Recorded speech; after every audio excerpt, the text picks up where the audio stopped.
I wanted to be number one, not in the region, but in the world. What do you mean number one in the world? In everything, high education, health,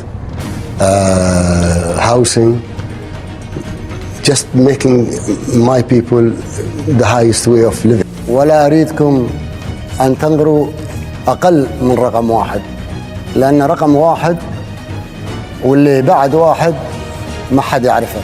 Dubai's real estate market is thriving, with property prices seeing remarkable growth. It's been a very, very breathless rally for the developers. They've been selling property. They have record numbers of sales.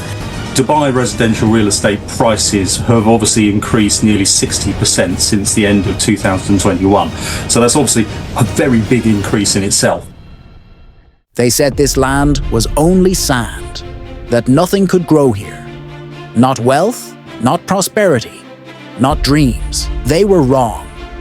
From the heart of the desert, Dubai rose like a mirage that never faded. In less than 40 years, it transformed from fishing, villages and trading ports into a global metropolis of steel, marble, and ambition. And today, it's more than a city.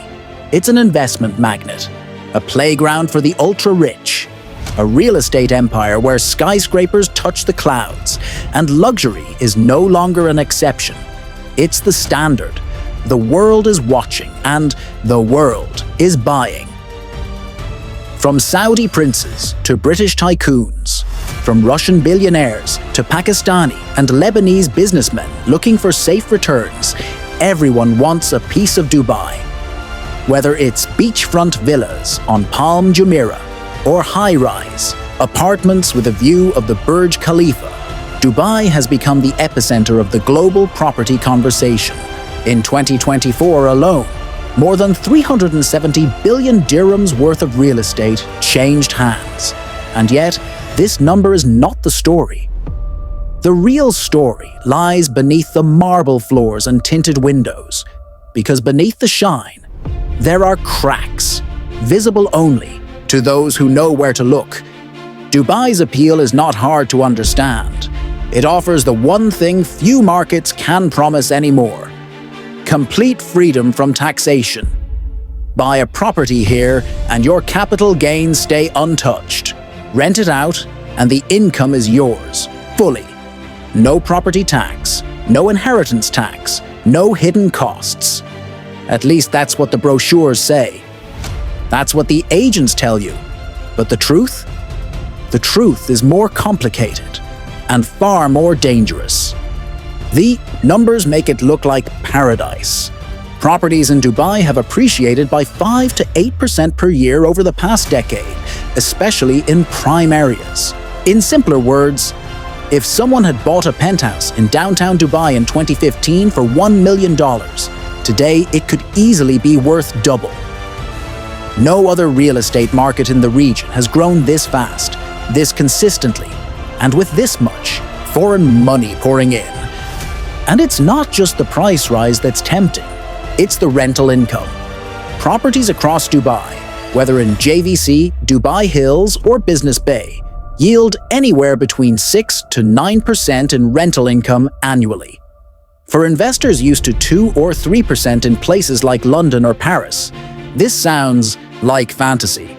Except it's not, and the biggest reason it works is that Dubai doesn't take a dirham from that income. You earn, you keep. That's the promise. But promises in real estate are like glass, beautiful and fragile. The risk no one talks about is oversupply. Cities like Beijing learned the hard way. They built more homes than buyers. The result? Entire neighborhoods now stand empty. Ghost cities with towers but no tenants. The US faced the same fate in 2008. Property developers grew greedy, banks reckless. And when it crashed, it took the global economy down with it. Dubai isn't immune. In fact, it already experienced its own crash back in 2009. Prices dropped by half. Construction projects were frozen. Some never resumed. So is it happening again? This time, the signs are different, more controlled. Because while developers continue to build, demand is still outpacing supply. For every new housing unit in Dubai, there are almost 3 people looking for homes. That number is significantly healthier than cities like Doha or even New York. It tells us that so far, the balance is holding. But the moment that balance tips, the market could fall again. Still, investors keep coming. Why? Because Dubai is not just selling real estate, it's selling access, stability, global mobility, a reputation. When a person buys a villa on Palm Jumeirah, they're not just buying 4 walls and a view, they're buying association, they're buying into a story. The same story that attracted Mukesh Ambani, one of Asia's richest men, to invest nearly $1 billion dirhams in 2 mansions. The same reason David Beckham lives here part-time, or why global celebrities and CEOs increasingly call Dubai their second or third home. But let's not be fooled by the surface. The market may be healthy now, but its foundation is closely tied to an entirely different country, 1,000s of miles away. Because the truth is, Dubai's economy is deeply connected to the United States. The dirham is pegged to the US dollar. So when Washington raises interest rates, Dubai feels the pressure. When Wall Street panics, so do investors in the Gulf. And that brings us to the real danger. If the US enters a recession, and many believe it already has, global investors may pull back. Not because they've lost faith in Dubai, but because they're forced to liquidate. And when that happens, luxury properties are usually the first to be sold. Not because they're bad investments, but because they tie up a lot of cash. And so we arrive at the next question: who really benefits from Dubai's property boom? The answer might surprise you. It's not the billionaires, not the tycoons or celebrities. In fact, some of the highest returns in Dubai are not in Palm Jumeirah or Emirates Hills, but in worker housing zones, affordable suburbs, and mid-range districts.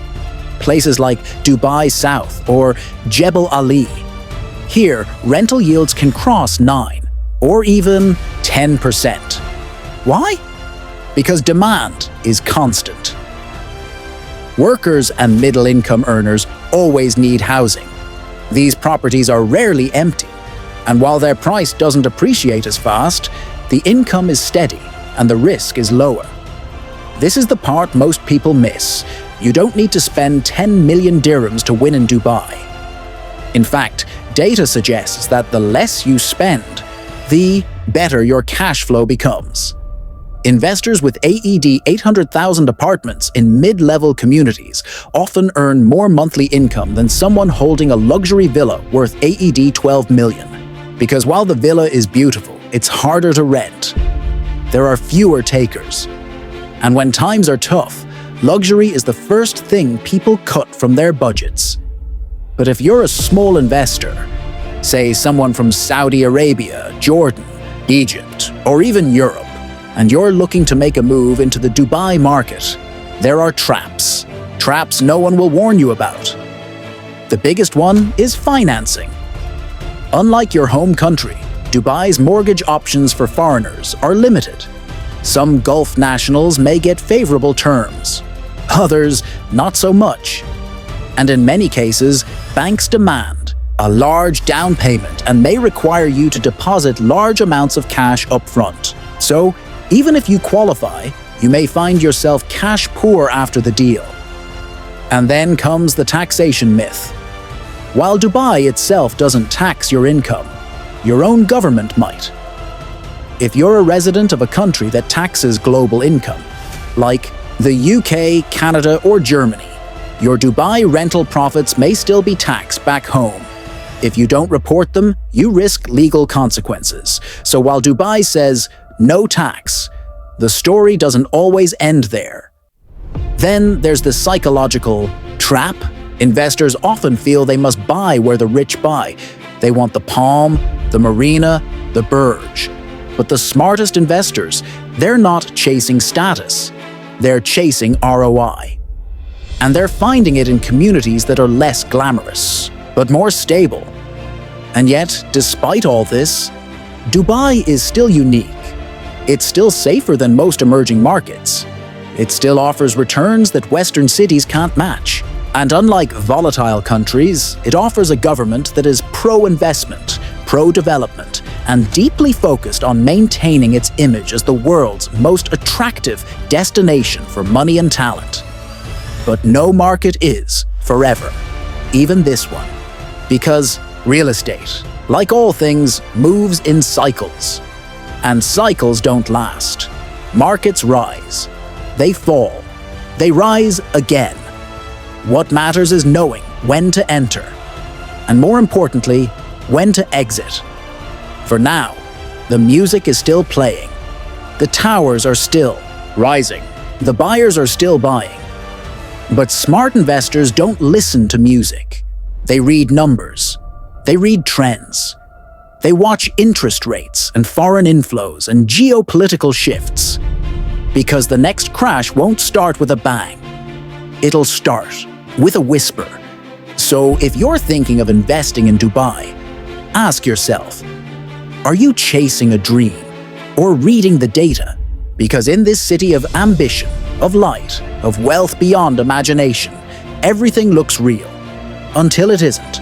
This was Al-Mukhbir, where the truth is never just what's shown, it's what's hidden. Let us know in the comments. Would you buy property in Dubai today, or do you see the storm before the sand clears? Until next time.